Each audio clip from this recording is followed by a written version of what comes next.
वालेकुम फ्रेंड्स। ये हमारा घर है जिसमें हम खेलते हैं। ये सबसे ऊपर वाली जगह पर है। ये हमारा गेट है, लेकिन ये हमारा गेट है, लेकिन ये इस साइड से बंद है क्योंकि ये बार बार गिर रहा था, इसलिए हमने ये इधर रख दिया। ये हमारा चूल्हा है, नजर आ रहा है? बिल्कुल। और ये चीजें हैं जिससे हम मिक्स वगैरह करते हैं।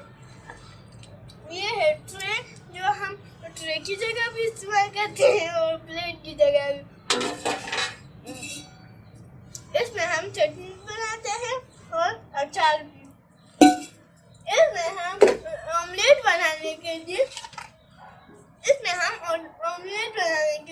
अंडा मिक्स करते हैं। ये गिलास है और ये इसमें हम पाई बनाते हैं।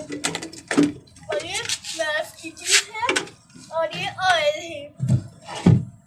अब हम पाई बनाएंगे। तुम हंस क्यों रही हो? अच्छा, और ये जो राइट साइड पे जगह है, ये कौन सी जगह है? ये यहाँ पर हम बैठते हैं। अच्छा, अभी क्या करने लगी हो?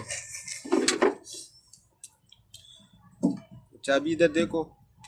हाँ, बताओगे? भाई रेसिपी फिर बाद में बताएंगे, पहले इधर बताओ कि खुश रहने के लिए बहुत बड़े घर की जरूरत नहीं होती। बहुत बड़े घर की जरूरत नहीं होती है हमारी तरह। और ये ऊपर क्या है? ये क्या है? क्या? ये ऊपर ये छत है? हाँ। हाँ? चलो दोस्तों को हाय कहो कि बस बाय बाय। Bye bye. इधर एक मिनट। हाँ, बाय बाय। चैनल को लाइक और सब्सक्राइब कीजिए। हमारे और वीडियो हमारे और घर